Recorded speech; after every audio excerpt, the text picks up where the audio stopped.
প্রথমত আপনার বাইক হচ্ছে এয়ার কুলড, অর্থাৎ বাতাস চললে ইঞ্জিন ঠান্ডা হবে। জ্যামে গতি যখন 0 বা 5-10 কিলোমিটার 15 কিলোমিটার, তখন ইঞ্জিনের চারপাশের বাতাস একেবারে স্থির। 5-10 কিলোমিটারে চললেও বাতাস তো একটু লাগে, কিন্তু এই বাতাসের আসলে কোনো মূল্য নাই ওই ইঞ্জিনের জন্য।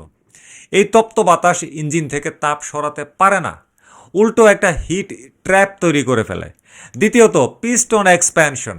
ইঞ্জিনের ভেতরের পিস্টন তাপ পেয়ে প্রসারিত হয়ে সিলিন্ডারকে ভেতর থেকে চাপ দিচ্ছে। একে আমরা বলি সাইলেন্ট মেকানিক্যাল ড্র্যাগ। তৃতীয়ত, তেলের বেইমানি।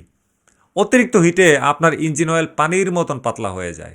যখন লুব্রিকেশন হওয়ার কথা, তখন মেটাল টু মেটাল ঘর্ষণ হয়ে ইঞ্জিনের আয়ু কমিয়ে দিচ্ছে কয়েক হাজার কিলোমিটার। এটা আমরা টেরই পাই না। কোম্পানি আপনাকে বেসিক্স আর লিন বার্ন টেকনোলজি দিয়ে মাইলেজের লোভ দেখিয়েছে, কিন্তু বাস্তবতা হলো কম তেল পুড়লে ইঞ্জিন বেশি গরম হয়। জ্যামে দাঁড়িয়ে মাইলেজ মাপার বিলাসিতা আপনার ইঞ্জিনের 12টা বাজায় দিচ্ছে, 24টা বাজায় দিচ্ছে।